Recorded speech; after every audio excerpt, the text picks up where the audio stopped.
There are some stories that they get under your skin. They haunt us. And today, we're going to dive deep into one that is echoed in the human soul for thousands of years.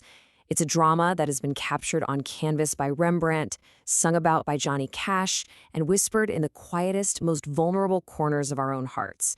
It's a story all about being lost and about the radical, almost unbelievable kind of love that comes looking for us. We're going to unpack the story of the lost son. So let's start with the big question. Why? Why, after 2 whole millennia, does this ancient story still have the power to make us cry?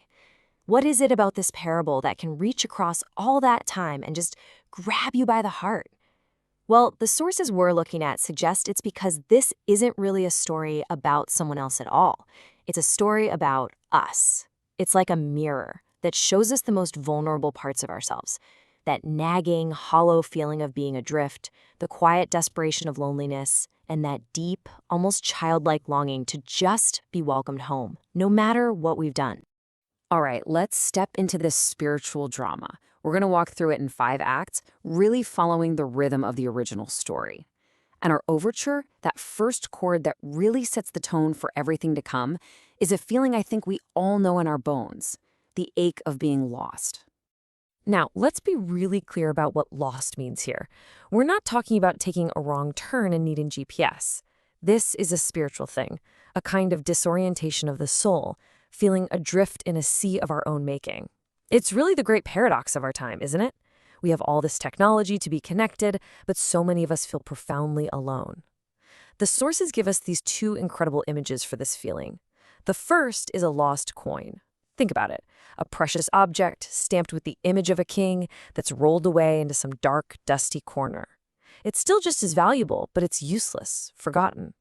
The second is a lost sheep, a creature that stupidly wandered off from the safety of the flock, probably chasing something that caught its eye, and now it's all alone in the wilderness, terrified and vulnerable. Both are powerful pictures of being out of place, of having lost our purpose, and they tap into one of our deepest human fears, the fear of being completely forgotten. But right here, the story introduces this absolutely breathtaking idea, what the sources call orchestration. It's this radical notion that even in our most chaotic, self-destructive moments, there's a kind of divine intelligence at work, weaving all the threads of our lives, even the ugly, painful ones, into this grand tapestry of redemption. Now, this doesn't mean our choices don't matter. They absolutely do. But it means that even our worst choices, our biggest mistakes, can be redeemed and repurposed for good. It means that no matter how far we wander off, there's a kind of homing signal built into the very fabric of the universe, calling us back.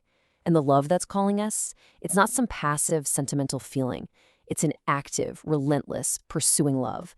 A love that is far more interested in finding us than it is in judging us. So now we get to the absolute heart of the drama.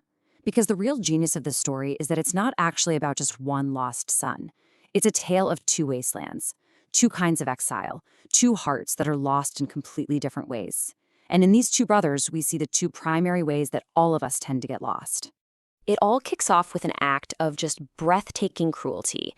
The younger son goes to his father and says, "Give me my share of the estate." Now, in that culture, this was the ultimate insult. It was the equivalent of saying, "Dad, I wish you were dead. You're dead to me. Just give me what's mine now." This is so much more than a teenager throwing a tantrum. It's a declaration of radical, sovereign independence. He is severing all ties. He's making a choice to define himself not by who he belongs to, but by what he possesses.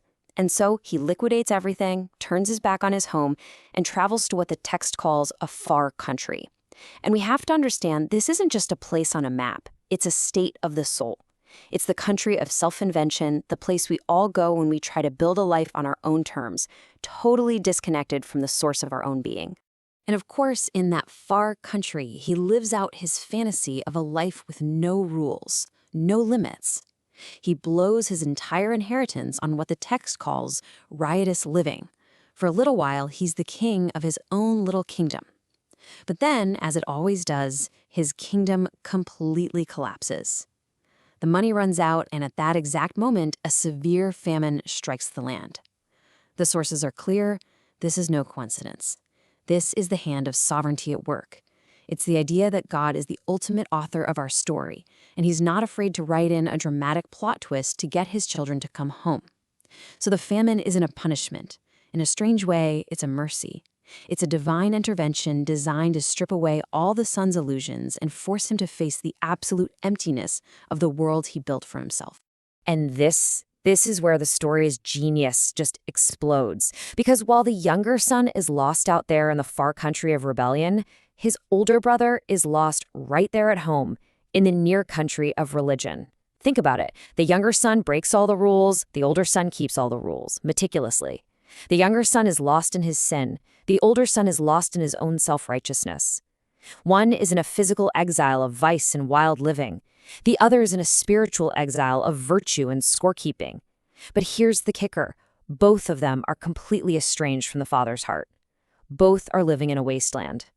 And the story just holds that mirror up to us and forces us to ask, which son am I? Am I the rebel or am I the rule keeper? So you have to wonder, where is God in all of this suffering? You've got the younger son literally starving in a pigsty, and the older son simmering in this toxic stew of resentment. It really looks like God is silent, completely absent. But the sources have this beautiful phrase for it, divine blank space. It's not the silence of abandonment. It's more like the silence of an artist who steps back from the canvas to let the paint dry. It's a strategic withdrawal, a kind of holy emptiness that creates the necessary space for us to finally come to our senses. It's in the crucible of that very silence that our hearts are finally broken open so that something entirely new can be born. The pain isn't the end of the story. It's just the prelude to the awakening. And that brings us to the turning point, the pivot on which this entire epic story swings. And it doesn't happen in a church or a temple. There are no choirs of angels, no bolts of lightning from the sky. No, it happens in the mud and the filth of a pigsty. It happens at the absolute bottom of the world. I mean, just picture it. He's totally bankrupt, he's friendless, and he is starving. He takes the only job he can get, feeding pigs. Now, for a Jewish man, this was the ultimate degradation. It was a level of ceremonial uncleanness that was just almost unimaginable. And he is so consumed by hunger that he literally starts fantasizing about eating the slop, the pods that he's feeding to the pigs. The text gives us this one heartbreaking detail, but no one gave him anything. He has reached the absolute end of himself. This is his wilderness moment. Every single ounce of his pride, every last shred of his dignity has been systematically stripped away. He is utterly, completely, and totally broken. And it's right here, in this moment of just utter desolation, that the miracle happens. The text says he came to his senses. It's not some big religious conversion experience. It's a moment of brutal, clarifying honesty. The sources call it a gorgeous shattering. It's the moment when all of his illusions about himself, all his fantasies about being self-sufficient and in control are just shattered into a million pieces. And in the profound silence that follows the crash, he can finally hear the truth. His own brokenness becomes the doorway to his homecoming. So he comes up with a plan. He even rehearses a little speech. Father, I have sinned against heaven and against you. I am no longer worthy to be called your son. Make me like one of your hired servants. And in this little speech, we see just how deep his brokenness goes. He is so far from home in his heart that he's forgotten what it even means to be a son. He honestly believes he has to earn his way back into his father's love. He thinks love is a transaction, a wage you earn for good behavior, not a gift you simply receive. He's ready to trade his sonship for servitude. And in this, gosh, he's a mirror for every single one of us who has ever tried to perform our way into a love that was already freely ours all along. So he picks himself up out of the mud and begins that long, shameful walk home, his little rehearsed speech ready on his lips. He's expecting a lecture, right? A probationary period, a long list of chores. He's fully expecting to be treated like a servant, at best. What he gets instead is something so shocking, so scandalous, so completely out of left field, that the sources call it a violent grace. It's an explosion of love that completely shatters all his categories and upends his entire world. But while he was still a long way off, his father saw him. This one line tells us everything we need to know. The father wasn't just passively waiting, he was actively watching. He was scanning the horizon every single day, just hoping for a glimpse of his lost son. And when he finally sees that familiar silhouette, he is filled with this gut-wrenching compassion. And then he does the unthinkable. He runs. We have to understand just how scandalous this would have been. An elderly patriarch, a man of status and dignity in that culture, would never run. To hike up his robes and sprint down the road in front of the whole village would have been a shocking, humiliating loss of face. But the father doesn't care one bit about his dignity. He only cares about his son. He runs to meet him, to embrace him, to cover his shame with his own love before anyone else can say a word. The son, he manages to get out the first part of his speech. Father, I have sinned. But the father isn't even listening. He's busy shouting orders to his servants.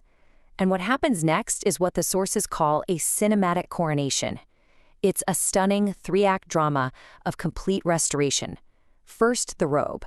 Bring the best robe, he yells. Not just any old robe, the robe of honor, to cover his son's rags and, more importantly, his shame. Second, the ring. Put a ring on his finger. This was the signet ring, a symbol of family authority.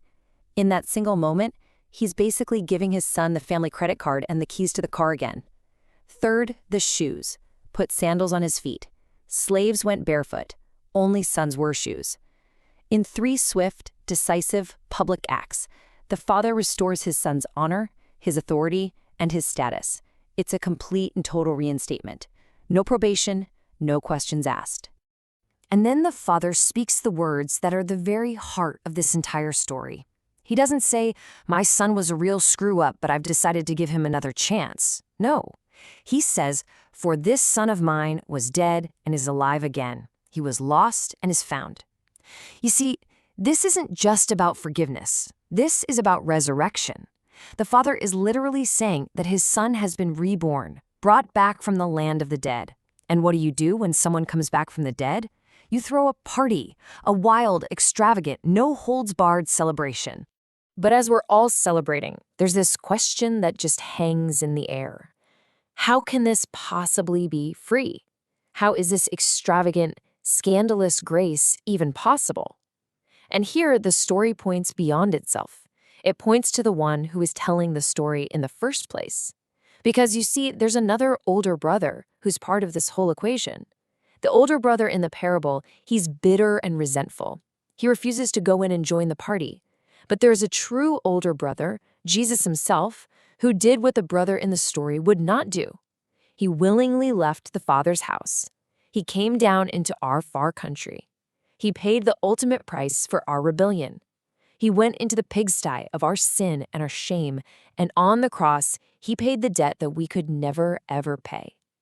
And because of what he did, the party is open to all of us. So, okay, this ancient story has echoed down through the centuries, but it's not just a nice tale about something that happened a long, long time ago. It's a story that is happening right now, in our own lives, in the secret chambers of our own hearts. So let's talk about the modern wasteland. What does the pigsty look like today? Well, it might not have actual mud and filth, but it can be just as dehumanizing. It's the gilded cage of materialism, where we're always accumulating more stuff we don't need to try and impress people we don't even like. It's the hamster wheel of performance, where we are constantly striving and hustling to prove our worth. It's the digital abyss of social media, where we scroll endlessly through other people's curated highlight reels and feel our own lives coming up short. It's the quiet famine of loneliness in a world of 8 billion people. We might not be craving pig's food, but boy, are we starving for meaning, for genuine connection, for a love that doesn't have a price tag. And this, right here, is the most hopeful part of the entire story. It teaches us to see our crises in a totally new light.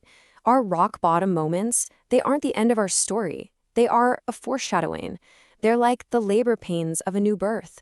That pigsty wasn't a dead end for the son. It was a doorway. It was the sacred place where his old, false, constructed self finally had to die, so that his true self, the beloved son, could be born. And the very same thing is true for us. Our deepest wounds can become our most sacred spaces. Our greatest failures can become the fertile ground for our most profound and beautiful transformations. And so we end right where we began, with a question. But this one isn't for the characters in the story. This one is for you. What is the far country that you might be living in right now? What is the pigsty that's holding you captive?